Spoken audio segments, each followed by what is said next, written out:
Hello, and welcome to our opening episode of Decoding Bias. I'm your host, Dr. Ezra Taferra, and today we're setting the bar high with a conversation that's close to our mission and the center of our objective.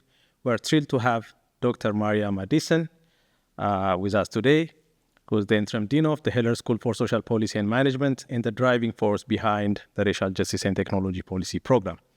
Dr. Madison's impressive journey from global public health to streamlining and spearheading groundbreaking initiatives in equity makes her the perfect guest to kick us off in this series. Together, we will peel back AI and algorithmic systems and try to uncover hidden biases while also discussing Dean Madison's vision for the future of a fairer technological landscape. This podcast is brought to you by the Racial Justice and Technology Policy Program at Brandeis University's Heller School, and our role here is to play our role in trying to uncover biases and champion the cause of fairness and justice in the digital age. So, without further ado, let's dive in and decode some biases. Dr. Madison, it's an honor to have you here with us today. Kicking things off, could you please introduce yourself briefly and share a bit about your journey in becoming the Interim Dean of the Heller School and also founding and becoming the PI of the Racial Justice and Technology Policy Program? Well, first of all, thank you, Dr. Taferra. Can I call you Ezra?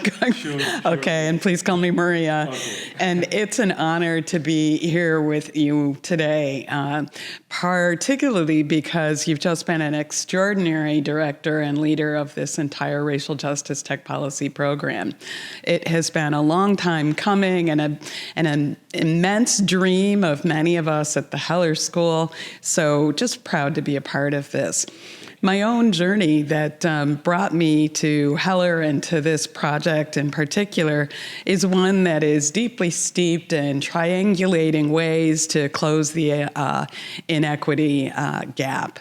And so I began my journey from an undergrad and graduate degrees focusing on everything from mental health to urban and environmental policy, both domestic and abroad, doing, a variety of studies and research, looking at what I referred to back then as community diagnosis, trying to understand and work with populations to find out what their priority issues and concerns were, and then working with those populations, community asset mapping, et cetera, to find out how to move an entire community forward, not just closing a gap, but trying to move an entire community to a new, more successful direction with reduced morbidity and mortality. And of course, that required looking at all the facets of the way in which people live, practice their spirituality, or get educated, et cetera. So it's been a long journey, and that journey brought me all the way as well through my doctoral degree at the Harvard School of Public Health in Population and International Health, where I could also do more deep analysis in epidemiology and evaluation. Once again, trying to understand the conditions within which populations live and understand what occurs across different strata of society and why the marginalized and underserved populations are traditionally and historically left behind, but particularly left behind with each transition in technology throughout history. So all of that made me particularly interested in connecting with the Kapor Foundation, who also have valued and understood the need to focus on the conditions of marginalized populations in order to invest in those populations, work with those populations side by side to come up with transformational approaches, structural and society approaches to move underserved and marginalized populations more into an equitable life course. So I was drawn into this work by having had the opportunity to work with Allison Scott and others at the Kapor Foundation, and having met Frida and Mitch Kapor. And so reading their book and learning about them and speaking with, in particular, their chief officer, Allison Scott, we were able to start thinking about why Heller would be a phenomenal place to do this work of racial justice tech policy. And it's because Heller's own mission is knowledge advancing social justice. And now, more than ever in our lifetimes, we must help educational systems be a part of the transformation required to bring in marginalized populations into understanding what this moment in generative AI means in their lives, and what society needs to do to create policies that can assure that everyone has equitable access and high-quality outcomes from exposure to these evolving technologies. So that's a long-winded answer, sorry. It's a remarkable journey, Maria. And you touched, and I see the book open right in front of you, Closing the Equity Gap. Yeah. It's a wonderful book. Yeah. Can you just say something about it? Sure. When I think about, how we were trying to develop our own mission and summarizing that into our own elevator pitch, there's so much phenomenal work in this book, but the couple of the tenets that the Kapors focused on and who they invest in and why, including that they've invested in the Heller Racial Justice Tech Policy Program and decoding bias, were really crystallized in a couple of their tenets, which included that any company that they invest in, and here we can insert Heller as an example of that, should focus on closing gaps of access to information or goods and services. And that's what we want to do. We actually have a major goal for our own RJTP to close the gap on the knowledge of generative AI, the knowledge of what is occurring in the current era of algorithms and their heightened use in all the determinants of our life course. And so one of our primary goals that you and your team, including Anushka Patel, have been working on is providing news feeds through all the social media channels that everyone accesses, regardless of their background. And so bringing knowledge to the masses, including or especially those sources that are accessed by young persons of color, by young marginalized populations, by people who aren't necessarily being invited to the table to design or create or program generative AI. So bringing that information to those social media feeds, I think that we resonate and lift up that premise that the Kapors set out for us on closing the gap of access to information or goods and services. So we resonate strongly with that one. We also resonate strongly with building a diverse team and inclusive culture. And so we've been aiming and doing that in our capacity building.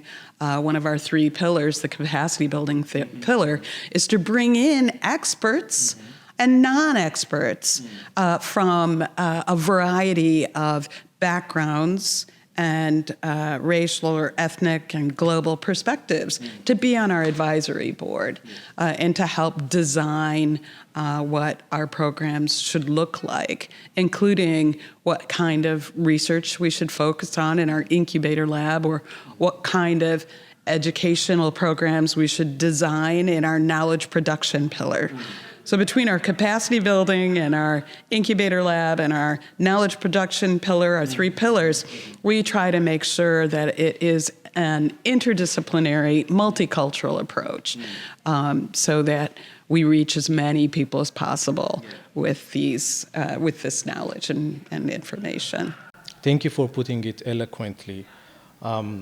I also agree with you that democratizing knowledge about these technologies should be at the center of any conversation. That's a wonderful way of putting it. So I'm going to take you into this direction. I know you have so many interests, diverse interests, and community impact. So I want to talk a little bit about that and ask you, beyond your professional achievements, you have been involved in various community and cultural initiatives, right? One initiative that comes to mind, for instance, is your collaboration with Partners in Health, and you have been a lecturer at the University of Global Health Equity, and your role as the Heller's first associate dean of Equity, Inclusion, and Diversity, as well as founding the RJXTP program and others. There are so many to count. But how do these diverse interests contribute to your perspective of leadership and policy making? Wow, that's a profound and beautiful question. Thank you, Ezra. And, I have to say that I spent probably, I've lost track of how many, but decades working in both domestic and global environments in both the private and the public sector, in biotech as well as nonprofits. And the root cause of everything I was looking at, once again, was the lack of focus on addressing what was occurring among or across marginalized populations. So before I even got steeped in looking at academic career interests, I was steeped in looking at the occurrence of disease in rural areas, both domestically and abroad. I was steeped in looking at HIV/AIDS for my dissertation, but particularly among the population that at that time was reported to have had the highest rates, so MSM, or men who have sex with men. And that work led me to see how stigma also creates this chasm, and that our research and working with the National Institutes of Health helped me to see that we have an important role to play in influencing the policymakers, influencing their understanding of evidence for decision-making, and where organizations should invest their dollars in order to lift everyone into a common understanding of how to mitigate not just the chasm of access to resources, but also mitigate the causes of health disparities. So my experience and education and understanding that chasm also came from my work in the private sector. And, introduction as well to the role of devices and technology in clinical care also exposed me to that. I was fortunate to have been able to do quite a few studies related to device and registries in the private sector.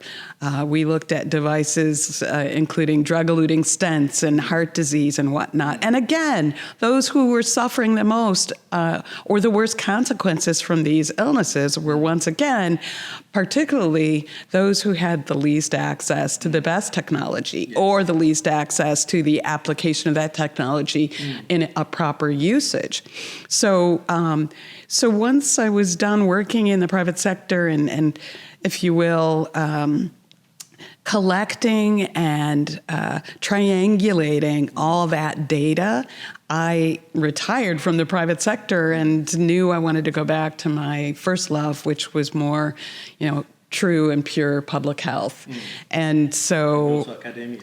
Well, in academia, and the two combined beautifully when I applied to Partners in Health, and I was hired to go and teach evidence-based research methods at their University for Global Health Equity in Kigali, Rwanda, and just an absolutely wonderful opportunity to see, again, that some of the best practices for how we approach closing the equity gap can come from overseas. So when I talk about closing the inequity gap, it means looking for the best practices around the world. It doesn't mean the U.S. has them and we're trying to close the black-white gap. It means the best approaches should come from around the world. Well, we see that in understanding evidence-based research methods, and we see that in how we should approach and closing the technology gap as well. And what I mean by that is, while I was teaching at UGHE in Rwanda, well, of course, we learned that Rwanda was one of the first places that was using drones to deliver healthcare to rural populations, for example, and testing that. That a lot of great ideas were happening in what folks traditionally refer to as low and moderate income countries, moving the needle forward on testing technology in these areas. And yet, that same knowledge wasn't filtering through to the general population, even though the general population was beginning to gain access to cell phones, for example, being exposed to the social media feeds and technology that was going to influence them. And so, fast forward to this revelation of machine learning and large language models, you can see, yes, around the world, technology is advancing quickly, but those who are creating it weren't necessarily, the general population who were using it. And how does that impact society? Well, again, I would go back to a health or a healthcare example, but in the instance of, using chatbots or using tools that provide a quick diagnosis, even in rural environments. I know, Bill Gates is someone who's excited about the advent of generative AI and instruments that can diagnose breast cancer faster in rural LMICs or low and moderate. That's exciting. It's faster, but whose data has been swept up in these large language models and machine learning? Well, you're out there quite potentially misdiagnosing someone faster because that rural or marginalized population has had less access to healthcare, so their data is not in the large language models. So the algorithms that are coming up with that fast diagnosis, they're not represented in it. So long story short is, I would say that my experience has exposed me to global populations, and the story's always the same. Those who are creating the technology and distributing the technology have been lax in making sure that everyone's included in the database. And then, for those who are included, that their privacy and security are protected. So lots to consider when you bring that into the Heller environment and think about the role of creating regulation, policy, and jobs for the future of our graduates to make sure that everyone's represented in these large language models, machine learning databases, as well as auditors to review what's being distributed and used. I go on too long, sorry. That's actually wonderful. We have seen evidence after evidence of these disparities, not just in the healthcare system, but in education, the carceral system, environmental issues. So many fields have been affected, and AI is pervasive, it's everywhere. And you mentioned about access, the quality, the efficiency of these systems, and also equity at the center of everything, right? So coming back to the conversation, and let's narrowing it down to the healthcare field. Or we don't have to stay with healthcare. I mean, going into the carceral system, education as well, yes. That's really fascinating to me as well, because of my background. So you mentioned something about how certain populations are always left behind, whether it's in the healthcare system or any other field. Can you say a little bit about the connection of the social determinants of health, or how they affect the access, quality, efficiency of healthcare, and also how they affect the outcome of populations' healthcare? Yes, and so when I think about the social determinants of health and how they relate to AI, I find it imperative to put it within the framework of the racial determinants of inequity.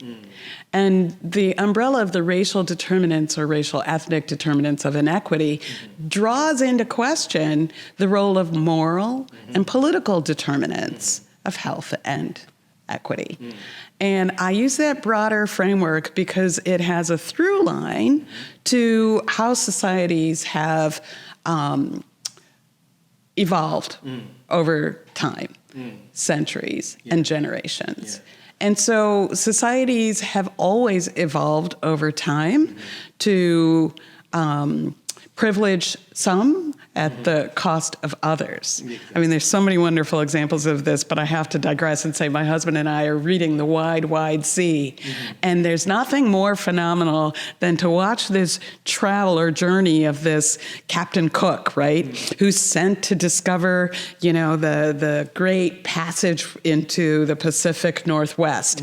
And this is during the 18th century. And you see how this colonial mutation happens on how they view others that they encounter over time and across this era of, if you will, this great era of enlightenment, if you will. And during that great era of enlightenment, you see this development of treating other populations as less than. So, I mean, the through line has historically been there, and every culture has this phenomenon. And that has traditionally always allowed some populations to fare better in access to resources. So, bring it forward to today, and we readily have an opportunity to say that the root cause of this is bias. The root cause of this is, in an altruistic sense, a fear of the zero-sum mentality, that giving something to a group of individuals who are traditionally left out of the access to resources is an undeserved privilege. And if you give this group of people that undeserved privilege, it's taking away something from the privileged, right? And that plays itself out throughout every culture, and particularly now in the United States. So the zero-sum mentality is deeply rooted from Enlightenment all the way up to today, and I'm sure before Enlightenment. And so that's the challenge. The challenge isn't how can we change the underserved? The challenge is how can we change society and systems and structures that have been set up with a zero-sum mentality. Heather McGhee talks about this in the book, The Sum of Us. And that is the root problem, that we actually need a solidarity dividend in order to overcome this resistance to, as the K-Pores refer to it, close that gap of access to information.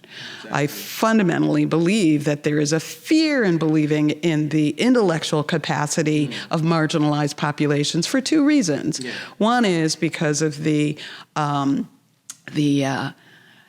demographic cliff and the fear of the increase in, particularly in the U.S., Black and brown folks becoming more numerous than the white population. And that fear, again, zero-sum mentality, implies that they would lose power unless they cling to that power. Well, the same is with the technology, and I think Timnit Gebru talks about this in, what is it, Texerat, yes. And she refers to this entire through line that I'm describing, in fact, as a eugenics design. Yeah. I have to study it more. I haven't studied it enough, and it's quite a dense article, but it's a wonderful article for our audience. We asked them to go and read the Texerat bundle by Timnit Gebru. It's a wonderful article. Go ahead. Thank you. Absolutely. So, one has to question these things. We can't just accept that test credit is real, or that this theory of eugenics is the through line through the bias of creating a technology that's working for some and not for everyone. We have to interrogate it.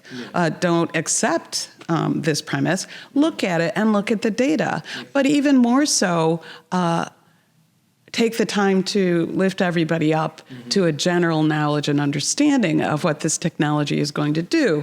If we go back to the racial determinants of inequity, under which you find the social determinants of health, you find that it includes transportation, education, employment, fair wages and labor. It includes health, public health, health care. It includes safety, security. It also includes,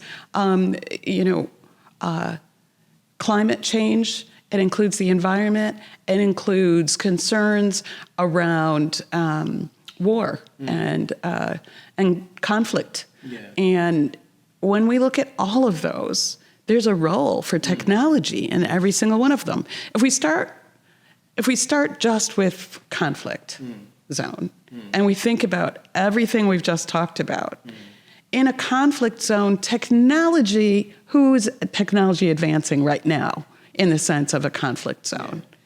In technology, in a conflict zone, it is privileging those who are looking to immediately identify people who may be protesting, and they may be quiet protesters. The sovereignty of silence is someone just lifting a fist, or it may be protesters who represent a counter perspective. Nonetheless, technology is helping in some groups, privileged groups, identify those folks faster, right? And in that sense, it's terrifying enough. But add into it that the technology, again, is based on machine learning, large language models. It's just swooped up images that have not been properly trained and honed on black and brown faces, and you're getting, inaccurate arrests or detainment of different sectors of the population. So conflict zones, great, example of the it's potential. It's a wonderful thing that you mentioned this, because this technology, especially this AI technology, has been used in targeting systems in war conflict-driven areas. That's right. So it's really scary. At the same time, you mentioned that it's not capable enough because it's not trained with more holistic or inclusive data to identify even proper targets. That's right. And so that's really fascinating. Continue, please. No, that's just conflict zones as an example. When we think about 1984, George Orwell's Big Brother watching, once again, if that is the desire of each new evolution of the smartwatch or smart technology in glasses or, an immediate ability to record audio visuals through your glasses without someone knowing or watching, if not everyone has access to that, how does that further divide society? So it goes all the way from the most terrifying extreme of conflict zones and technology to our personal technology, right? And who is providing that data, how is that data being used, and how it may privilege some over others. So all the way through, again, to the determinants of health.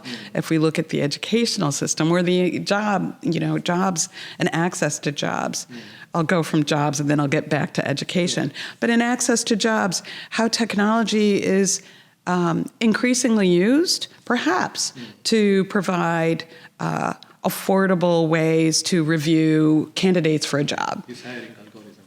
Hiring algorithms, screening CVs. Once again, it's been trained on a norm that doesn't necessarily represent a very diverse population. And if it does have hints of a more diverse population, it probably has embedded in it generations and generations of bias against certain names that aren't considered in the norm. And so these algorithms have been trained on what have, again, privileged those who have traditionally been empowered.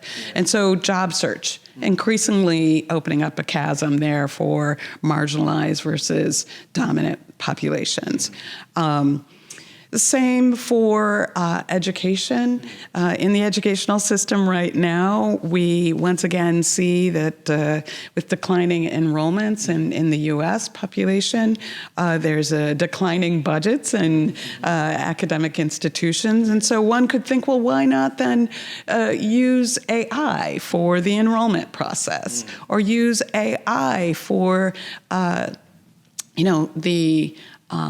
review of candidates in the university search process. While also omitting the social impact and the existing biases that AI might amplify. Exactly. So, you can look at the impact, both positive and negative, as university budgets are reduced. Certainly, there are beneficial approaches to using AI. If you can only employ fewer admissions staff or fewer administrators in the university or career services, all of that can be done in the view of many perhaps faster, cheaper, and perhaps smarter. But once again, we have to ask ourselves, who's going to be advantaged with the use of those technologies? Is there even transparency about these tools? And is there a regulation that's in place to see those? Thank you. Exactly. And fundamentally, universities right now are seemingly singularly focused on whether ChatGPT should be used or not. Are students cheating or not? When there are huge questions about the sustainability of the institution and how to make it more sustainable by relying increasingly on the whole envelope of the process on AI. And that envelope should have a regulatory oversight body to say if you're going to use it for admissions, if you're going to use it for recruiting, if you're going to use it to help students, better understand the role of AI in whatever discipline they're studying, all the way through to career suggestions, there needs to be deeper, broader understanding of how to teach, the role of regulations around that and policies around that focus on equity, that focus on more altruistic approaches. I mean, as far as my knowledge goes, I don't think there is an existing institutional guideline on how to incorporate these technologies, these tools, whether it's in the pedagogy or the curriculum, or whether it's in the enrollment process. That's while also thinking about incorporating this and using this for the sake of efficiency, as you mentioned, and for the sake of also, cost efficiency and the time efficiency and everything, but without the proper guidelines in place. That's right. And that is relevant across every determinant of inequity, every determinant of the social determinants of health. That fundamentally, everyone could be doing a better job of asking themselves, first of all, what's in the database and how can we get a more diverse database so that we trust machine learning and large language models even more. And to do that would require increasingly creating auditing of these systems, quality control of these systems, monitoring these systems, and all of that requires human ingenuity and human input. So training our students to be more of the, not just studying humanities, but studying the relationship of their interest in the humanities with AI. How can you correlate what you're studying in the humanities, as I'm using it as an example, with auditing AI and its role with humanities, with looking at regulatory and policy approaches that may be important in understanding whatever aspect of the humanities you're interested in. I choose the humanities because ordinarily when we talk about racial justice tech policy, or when we talk about algorithms or algorithmic bias, a lot of people are left out of the conversation because they think we're talking about someone who's majoring in computer sciences, someone who's really focused on programming. And that's not what we're talking about. We're talking about that and everybody.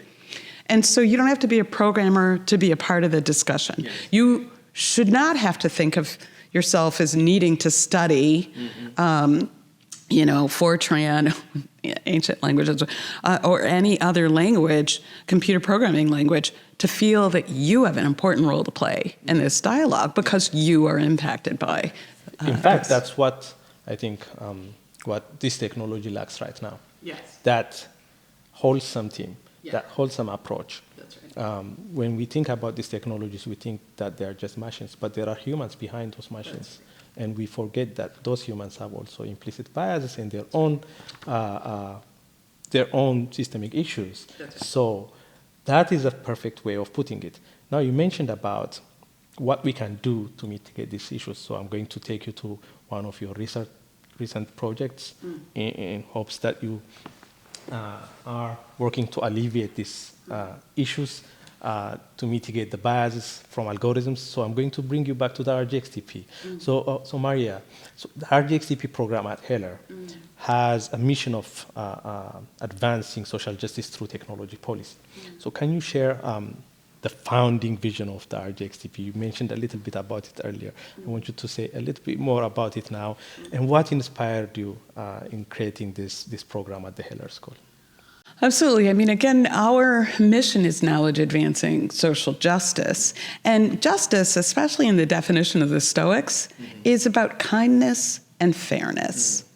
And so where better than at the Heller School to lift up the relationship between algorithms and kindness and fairness than a school that actually prioritizes bringing as many individuals into the community to get a high-quality education. We're moving up in the rankings at U.S. News and World Report among the top 10. Thank you. Your leadership, so Thank you. Thank you for the remarkable job. It's an incredible community, and we couldn't have done it without our community highlighting all of the types of research that impacts those populations that are traditionally marginalized. By looking at research on labor, on child welfare, and protection of populations in housing, education, and employment. And so it just is this beautiful combination of a school that prioritizes kindness and fairness, otherwise known as justice, for society, lifting up social capital, lifting up working with and being representative of those communities most impacted by societal changes like the one we're in now. Can you give us your perspective on how the RGXTP and Heller in general, how you envision this program to fulfill this mission? And also, what its core objectives in terms of policy and advocacy and others are. Absolutely. So, well, what's exciting about that, there are three major pillars, again, the capacity building, the incubator lab for research ideas, and the knowledge production. And we can't do any of those without partnerships. And so one major way in which this organization can be effective, again, we spoke a little bit about social media and how just getting that message out, as many stories as possible, not because we're trying to convert anyone to any particular message, but because in the way that John Stuart Mills describes it, I can't understand the core of something unless I try to understand it from as many perspectives as possible. So we're putting all that information out on social media, but we're also building collaborations. And the collaborations are with groups overseas as well as domestically. Domestically, for example, you've beautifully put us in contact with, as a meaningful member of the PIT organization, the New England version of the Public interest technology. Public interest technology. And also the national. and the national organization.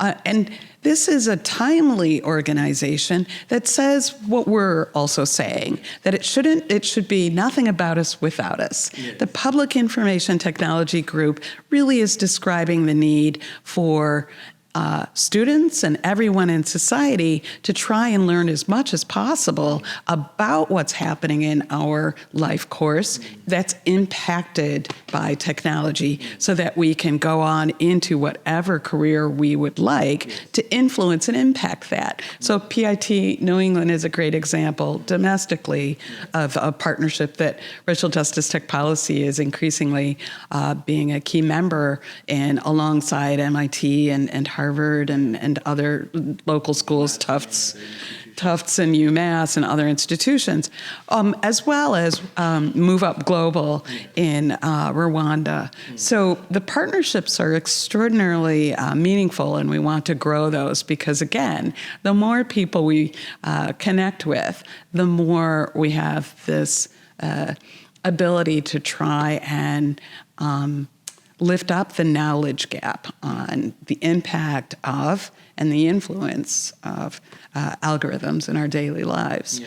Hopefully moving the next generations to be influencers in creating better algorithms that are more for the common good and close the gap of the potential dangers with this extraordinary inflection point in society. Wonderful. I just want to reiterate something that you mentioned. So this program focuses on ensuring that these underserved, marginalized communities are not left behind in these technological transitions or advancements, or we can call it the fourth industrial revolution, right? So how does this program specifically work to address the needs and challenges of these communities? Yeah. Well, there's so many great examples. The year one of our program, we tried something that was exciting to watch, and I'll give just one of the incubator lab teams as an example, and then you can share yours. But Janelle Ridley, just a phenomenal human being who's been working with young adults for a very long time as a social worker. And so Janelle, working with her colleagues, both at I think MIT as well as with us and through the Racial Justice Tech Policy, were able to advance a web game that helped people understand the divergent life course of individuals, youth, that may have had the same brush with the police system, the same incident, but because of their race or their societal context where they were situated in community, had completely different trajectories. So through playing this game, they can see anyone who's playing it who, for example, it should be designed for individuals who work in the carceral system, whether it's a judge or lawyers or police officers or community members, that if they play this game, they see that the system is designed to automatically draw upon their unwittingly, perhaps, unconscious bias, implicit bias that leads Black and brown youth or marginalized populations in one direction that will impact their life course far more negatively than those who are less marginalized. So by playing this game, this web game that they created through technology, they're able to train others on experiencing life course outcomes, differential life course outcomes, purely based on racial, ethnic backgrounds. I love that project. Gamifying education is a wonderful concept, but the way Janelle and her team, I was also part of that team, the way that team was working to create this connection between how historical concepts, historical systemic issues have contributed to current situations, and also how they might contribute to future circumstances is a wonderful connection and a wonderful pattern to learn. And to learn it through games is, I think, a wonderful way of approaching the issues. I know there are so many other wonderful, interesting projects going on, the research projects, but I just want you to touch a little bit on how leveraging this Heller's approach also, this interdisciplinary strengths to complex issues in technology disparities and research, and through research, how that helps understand, identify, and also mitigate these issues. How understanding technology helps to mitigate these issues. Yes, and also having that interdisciplinary approach. Absolutely. Seeing it from multiple angles. Yeah. So if we take, for example, just the computer programmer, and the computer programmer who's never walked in someone else's shoes may be as altruistic as possible, but when it comes to designing a system, for example, that's going to monitor people's behavior in the carceral system. Yeah. They're not necessarily going to be trained to understand cultural differences, and so they're not programming that into the system to capture the array of what should be an acceptable behavior. It's going to just define a norm and validate a norm without allowing for a more divergent understanding of that. So contrarily, if the computer programmer studied anthropology and then approached the same task, they would have a broader definition of what perhaps acceptable or an array of acceptable behavior might be in a particular situation. So that by the time, the legal system or the police system gets engaged, they would have a broader definition and understand, that the response to one situation by a different demographic can be considered as acceptable and less narrowly defined. So I think that's a little bit of that's wonderful. Before we move from this conversation, I just want you to touch base on some of the current initiatives that the RGXTP is undertaking. And one of them is the knowledge production, right? So how do you see this pillar impacting democratizing knowledge, perhaps, as you mentioned it earlier? Absolutely. Can you just say something about this? Absolutely. Such a wonderful, wonderful pillar. When we began, we started by describing that we needed to first bring a general population into a deeper understanding of bias and what triggers our biases. And so by beginning with that, we were asking people to first reflect on who they were as individuals and bring them into the knowledge that we all carry bias with us. And here I sound like Daniel Kahneman a little bit, that we all have this ability to think fast and slow, and we wanted people to begin by questioning their own positionality and their own tendency towards fast thinking and prejudices and bias. And we thought once we brought people into that workshop, then we could start explaining to them the history of the development of technology, and that the individuals who created that technology also had the same kinds of biases. And then we described the history of the evolution of algorithm and the introduction of algorithmic bias. Carry that forward into our workshops about how that technology is being used around the world. We had, for example, I think it was a year and a half ago, a wonderful webinar in partnership with Partners in Health, where we were able to engage probably 10 to 15 speakers from around the world on how they're engaging with technology, whether it was South Africa. That was a wonderful workshop. It was well done. The speakers were phenomenal, looking at the ways in which that technology was helping marginalized populations around the world, including the earliest use of chatbots in remote areas for mental health consultations, for suicide prevention, showing that the use of these technologies could make great advances in supporting populations who would not otherwise seek mental health support, for example, because of the stigma, and that they could use these technologies in very discreet ways without disclosing, their concerns within their families or their cultures, where, some mental health issues are considered to be taboo in open conversation. So that webinar is a great example of how, we can bring large global populations together to talk about the strengths and weaknesses of the use of technology in diverse populations and settings around the world.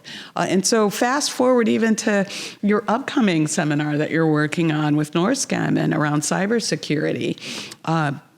Just so many wonderful opportunities to describe the use of algorithms, but also how in a session that I gave at UGHE in Kigali on the exploitation of workers and technology.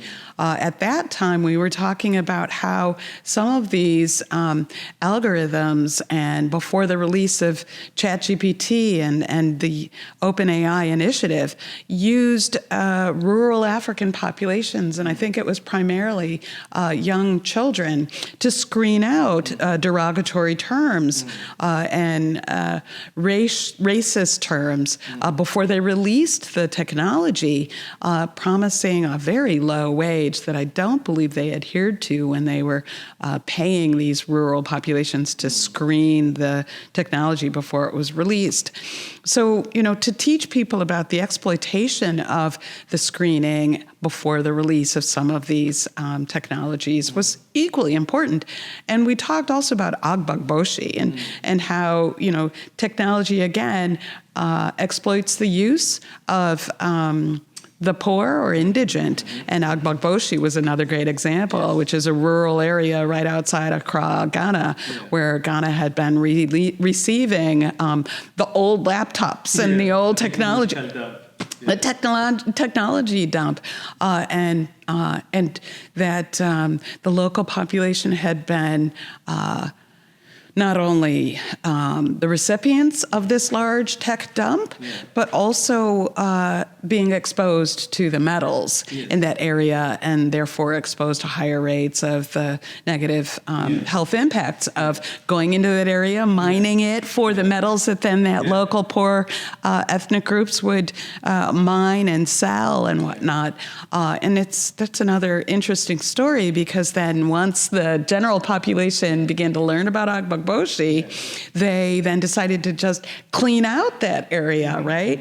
So it's complicated because, yes, it had negative health impacts, but when the local authorities realized that the rest of the world was watching and closed that dump, it also ruined the livelihood of the local ethnic groups that had been mining. They were dependent on that copper wires and so on. So they don't receive the technology that would have changed their lives, but they receive the back end of that technology. That's a beautiful, poetic, if not quite sad statement, Ezra. Thank you. It's a wistful reality. Yeah. But while we are on that topic, since AI is a global concept and there needs to be a global solution, that exploitation, especially exploitation of marginalized communities, is still there, whether it's through technological dump or cheap labor. As we have been reading this article, that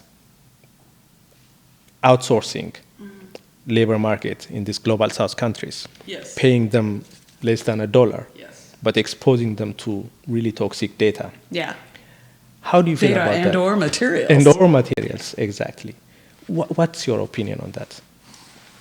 My opinion on that is that we have created regulatory agencies throughout history around the world, whether it's the European Medical Association or whether it's the FDA or whether it's the Agency for Health Research. I mean, we have regulatory agencies around the world, and we're creating new ones that should be policing this. And what it requires, unfortunately, is to make equity profitable. What it requires is to influence the influencers and the privileged by making equity profitable. Or at least that's the capitalist design, is that one is always moving to advantage oneself or one's society. And so in that way, again, here I go back to Heather McGhee, I suppose, we have to lift up the idea of a solidarity dividend, that we're all better off when the worst of us is better off. Exactly. And therefore, the regulatory agencies need to prioritize that, need to show that, unfortunately, I hate putting it in a dollar, equation or cents, but fundamentally, I believe that we have to show everybody that everyone is better off, both socioeconomically, but also holistically as a society, and that we would all live longer if that's the objective of some cultures, but live healthier, more sustainably in a global climate, if we all used all our resources more effectively, and that therefore, regulatory bodies need to develop policies that are more equitable and that have and protect the agency of the worst off in society. Exactly. Thank you so much for that. I would want to now take you to a very interesting and more trending conversation, and that is AI in academia, right? And as the dean of the Hiller School, you are also in between this, right? So, Maria, I want you to share your thoughts on how AI is revolutionizing the way we learn, the way we study in academic settings, but also I want you to share the potential benefits and pitfalls of this technology and integrating it in this educational environment. Well, we're not going to put this one back into the box, right? So it needs to be embraced. Yes. And that means, and I think you all have begun recording students' experiences with the concept of AI. And I think at its most minimal, when you're asking students, they believe you're talking about ChatGPT. And when you ask students, have they had experience with AI, they're thinking ChatGPT.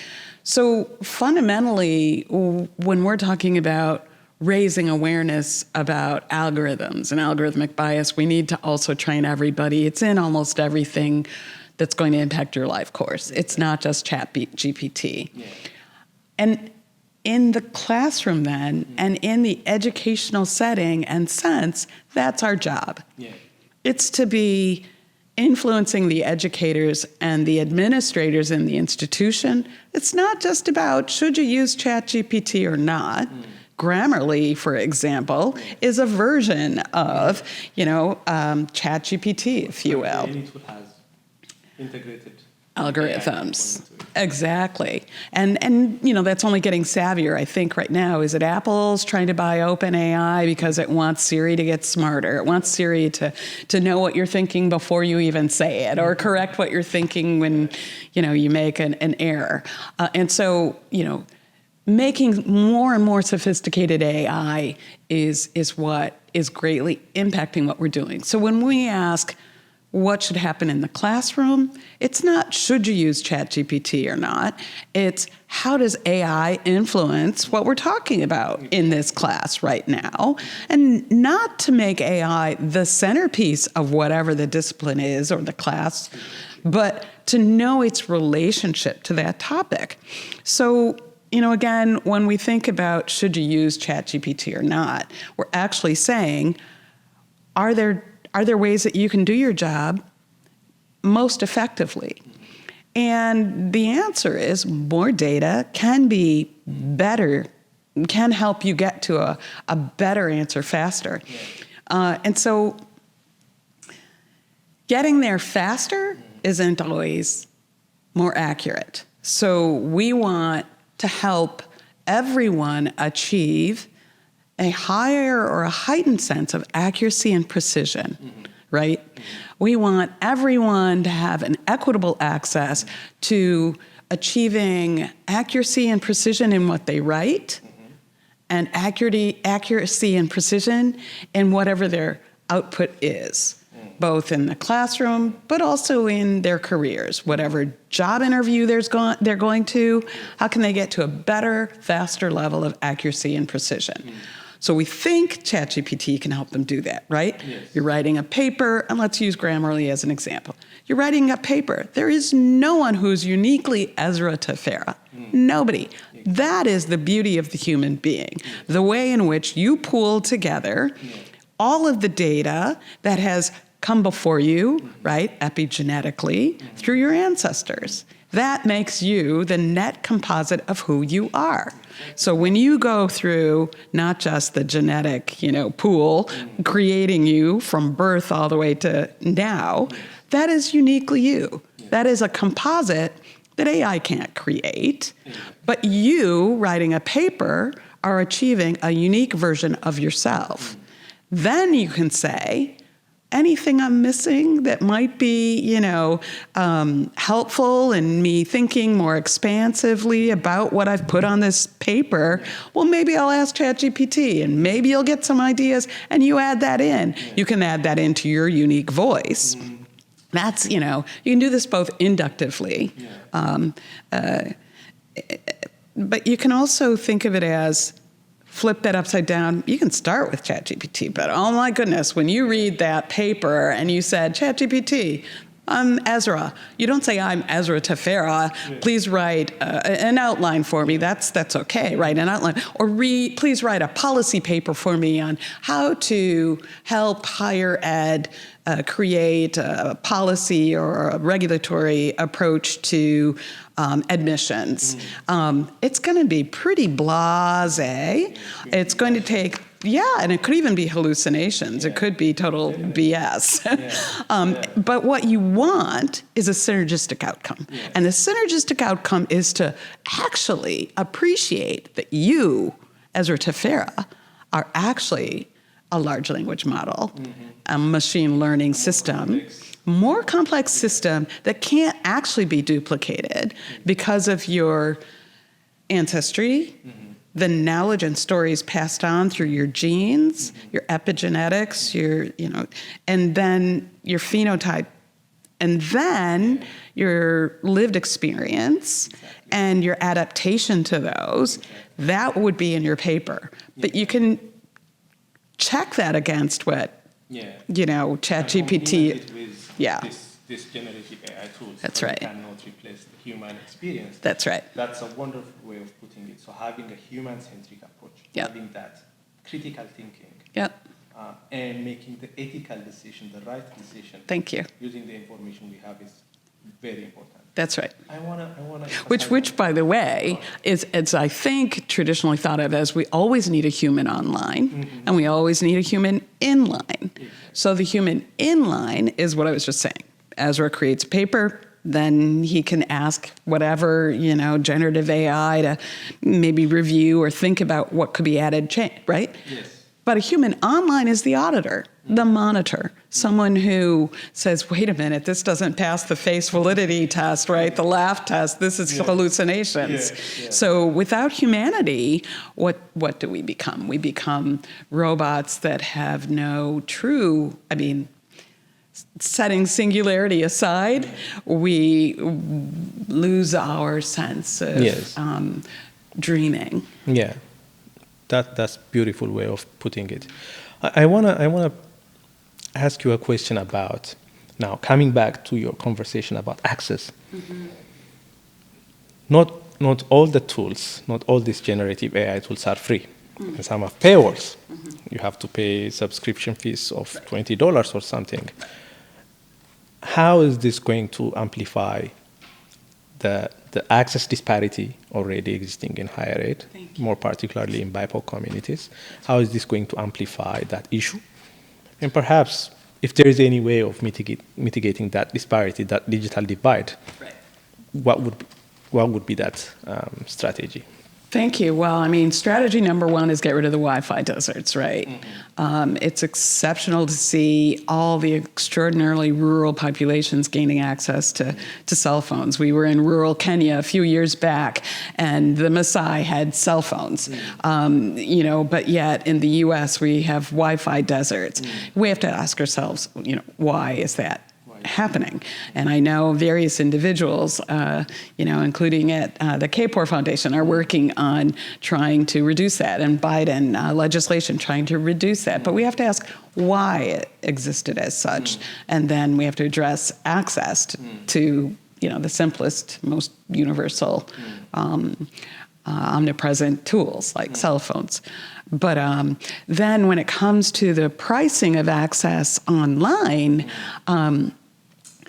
it's interesting, isn't it? Because OpenAI and ChatGPT was originally released as free for uptake and creating the appetite and uptake of it, and then to start charging. So, the answer of that goes back to regulation. The government needs to better regulate the large corporations that release these tools.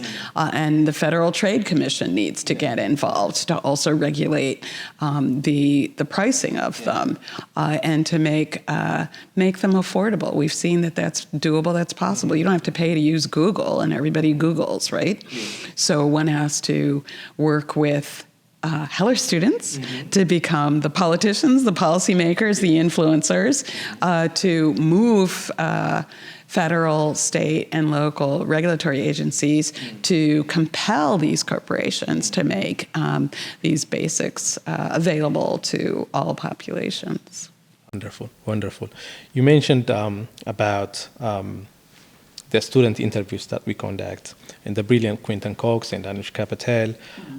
They ask this question to students, and they ask, I'm going to quote them. So, if you could use AI to solve one major challenge faced by students or faculty or researchers or staff on campus, particularly those from marginalized groups, what would it be? And how would you implement it? I want to hear their answers. Remind me of their answers. So many diverse answers from the diverse student body. Well, some of them want these technological tools to have. For instance, let me give you one example from one of the students. She mentioned that ChatGPT does not have the capacity for now to attach an entire book. And it has a limitation on the capacity of the folder or the data that you can attach to it. So she wants a larger model that can encompass like larger attachments. That was her response. But there are so many different responses. So it was interesting. Scholarly response. That's great. Yeah, and some are more skeptical about the technology. So some may not even want to interact with it. Yeah, but how would you? Well, I think for me, the existential threat or concern that I would like to see addressed is one that leads us to the fundamental question of universal income. Because I do believe that at a certain point, increased use and reliance on AI will transform the labor force. And as it transforms the nature of work and jobs,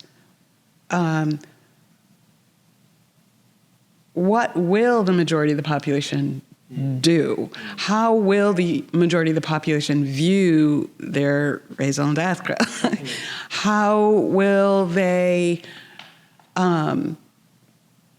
support a living for themselves and their families, their communities, and society? So how can generative AI and this transformation and the future we're speeding toward address quality of life and the meaning of life in a changing landscape for work and the meaning of life? And that may then replace or require some sense of unconditional cash transfers, how one can sustain a lifestyle, what kind of job will be needed, and how can everyone have access to that. And so that's one big bucket that I would think we need to solve. Alongside this greater bucket, or equally great bucket, this philosopher Daniel Dennett just passed away, I think, a few months ago. And I think in his latest book, or in the review, his own review summarizing his latest book, he said, "I'm almost not upset that I'm dying right now." This is bleak, so I don't mean to be so bleak. Because he said we're heading towards a future where deep fakes are going to be hard to discern. And so, alongside this question of what it means to be human and how we're going to sustain ourselves in an environment where jobs are increasingly taken up by automated systems, perhaps, how can we also prove ourselves to be real and own our own identity and have the license to our own true being in every sense? And so there is a way to circumvent that, and there are too few people working on validating authenticity online and in every space. But now there couldn't be a more urgent time than now to address that question, as we're heading into an election where these things are already impacting. Yeah. So the urgency is now. I know we're in the nick of time, so I'll ask you one more question, Maria.